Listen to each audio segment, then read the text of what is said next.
saying is, without any further ado, I should double check that before I use it.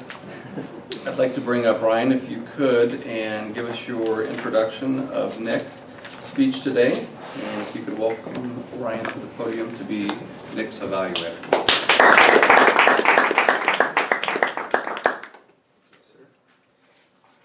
Before I start, if you're a guest, we've got one that is Todd. You see this in front of you. If you want to give comments to the speaker, it's pretty self-explanatory. Just anything you see, good, bad, let us know. Let him know. Today, Nick Cox is going to give speech number 3 in the Competent Communicator Manual. It's the 3rd of 10 speeches, and this one is entitled "Get to the Point." I think any speech worth anything has some sort of point, probably, except for the one I gave a couple weeks ago. Honestly, it didn't. The speech title is "Go Vote." It reminds me of MTV's, do they still do that? Rock the Vote. They used to be back in the 90s. I think they were pretty into that. The speech objectives are persuade listeners to go vote, convey sincerity and conviction, and do not use notes.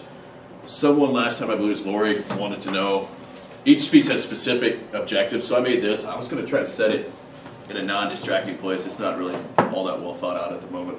Hopefully it doesn't. But that's things specifically in this speech that you should look for, and you can write that on your evaluation form.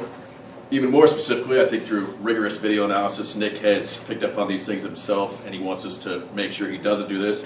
Stop touching his face or scratching his arms when he speaks. Be aware of that. Speak directly to audience members. Stop just glancing at them. So he's going to stare you down.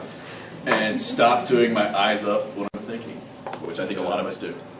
I do it a lot, and we all do. The other thing he'd like for you to know is his voting record. He lived in Florida for 24 years and voted in all but one election. He doesn't disclose what election that was. But I'm sure there was a reason he did.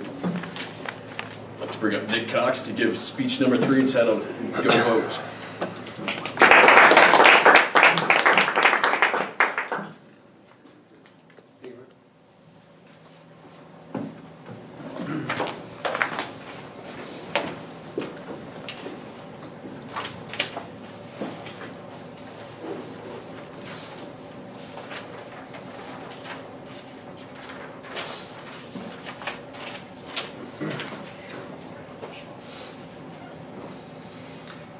In less than 12 days, on November 4th, we get to participate in an event that billions of people for thousands of years have wanted to do.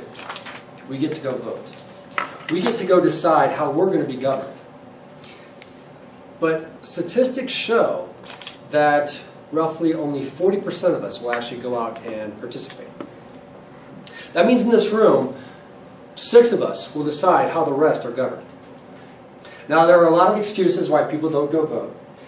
I'd like to do a little straw man debate for 3, which I feel are the most popular excuses. Excuse number 1. My one vote doesn't count. Your vote counts. This year, Colorado is a contentious state in a contentious election. Contentious, meaning too close to call, meaning your one vote could decide whether the Republicans or the Democrats control the Senate for the next 6 years. Don't want to vote on your senator? Fine. Your House representative is up for election. Our governor is up for re-election. There are multiple state offices that are up for election, including judges. In 2000, the President of the United States was determined by just 537 people in Florida. That's fewer than the graduating class of East High School. Still don't think your vote counts? Fine. Go out and get your like-minded friends to vote. They'll go out and get their like-minded friends to vote, and it'll be like a force multiplier. You'll have a movement. You'll create a movement of voters. Your vote counts. Go vote. Excuse number 2. My vote doesn't matter. No matter who you vote for, nothing ever changes. Fine. Don't want to vote on your candidate? Then at least go vote on the amendments and propositions that are on the ballot this year. 2 years ago, we voted on Amendment 64. Who can honestly say that the legalization of marijuana hasn't changed our state? This year there are 4 amendments or propositions. One of them deals with the personhood of an unborn child. Another one deals with the labeling of GMOs on our food. Probably important to some of us here. Your vote matters. Go vote. Third excuse. It's on a Tuesday. I don't have time to go vote. I got to take time off from work to go down there. I'm not voting. There are approximately 125 hours left to vote. You can find 1 hour to sit down, research the topics, and decide how you're going to vote. I filled out a form to do mail-in ballots, so I can either go to my polling station or I can just mail my ballot in. It's easy. I check box whatever I want to vote on. I put it in my envelope. I put a couple stamps on it. I mail it out. Done. Everyone should have received one of these in the mail. It's a synopsis review of the amendments and propositions that are on the ballot this year. If you didn't, you can find one at your local library. It looks daunting. It's a little thick, but remember, half of it's in Spanish. For the other half, you don't have to read both. That's what I'm saying. For the other half, it takes each of the amendments and gives you a nice little 2-sentence synopsis on each one is. And if you want more details, you can read further, and it will give you the pros and cons of each of the amendments and propositions. There's also a section in here for all the judges.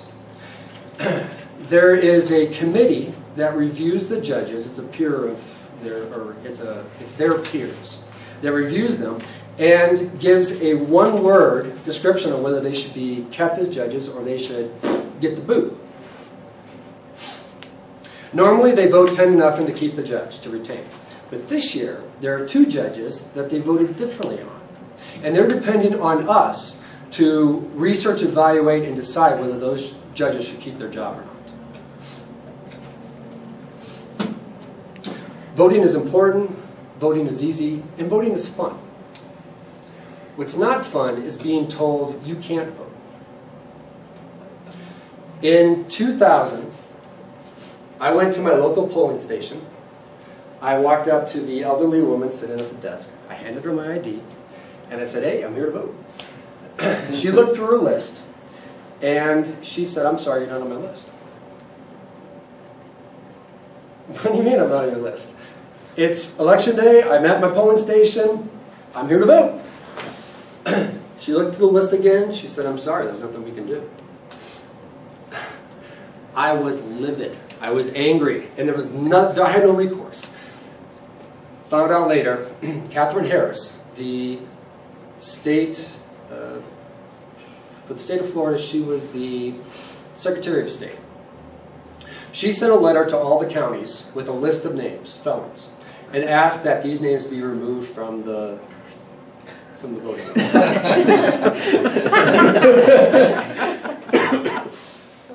I'm not a felon. However, in my county there was a Nicholas Cox who was. They purged my name because it matched his. 4 of us were disenfranchised from Pasco County that year. Some of the states ignored the letter. Some of them sent out letters alerting people that you're about to be purged and gave them the opportunity to dispute it. My county didn't. They just purged our name. I've never missed a vote since. The next election, I took the day off and I spent all day at the voting precinct as a poll watcher, making sure that if there were any problems, I could help take care of them. I didn't want anybody else to go through what I had gone through. Your vote counts. Your vote matters. Voting is easy. Go vote. Thank you very much.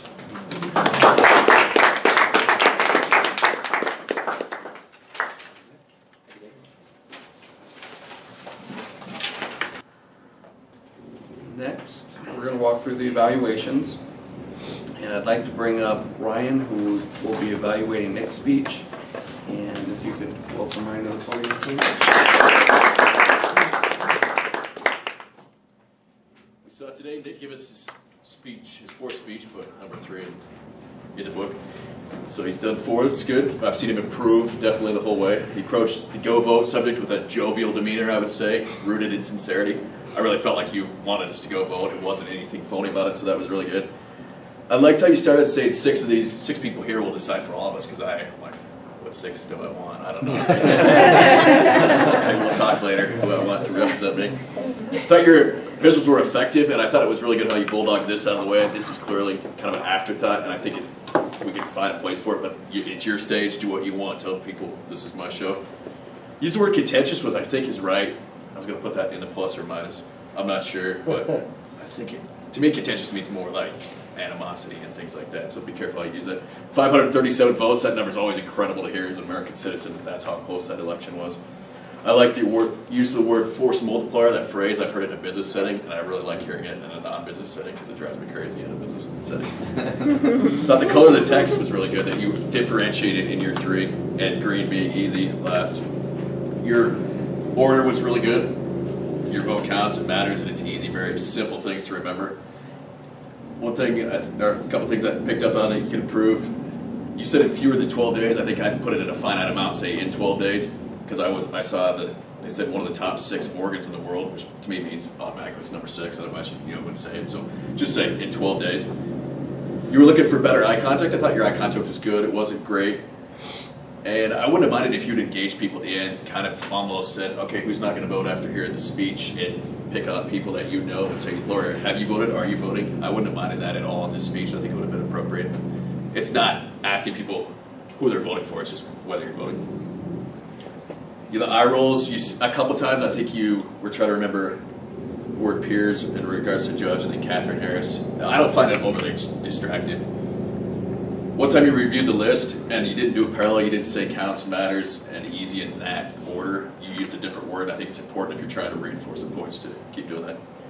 The title, that's the only other thing I think I might change. The title, I liked it, but it could have been longer. I think you could have put a little intrigue in there. Go vote if you can, or because you can, because you had this experience that you couldn't, and I think that's a good lead into that. Brilliant point about voting about issues and not people. Everybody says, I don't like any of the candidates. Well, how do you feel about the issues? I've never thought of that. People get lame about the people. I liked how you told us how many hours we had. You said it's daunting, but half it's in Spanish. That was a good levity to it. Great example. And for people who didn't know, Nick filled this out before he gave it to me, and he put in there's one time that he couldn't vote, and that came out later. And it was a really good way to preface that and let us know without telling us the whole story, and then he hit that later, so that was awesome. So do this whatever you can. I put disenfranchised, civically denied white guy, which is that could be a speech. And I like how you said you're a poll watcher, and that was a really cool ending to it. Perfect length, good closing, and I wouldn't mind if you'd engaged people on a personal level, a couple of us who's not going to vote after hearing this speech in some way, shape, or form. Good speech, Nick.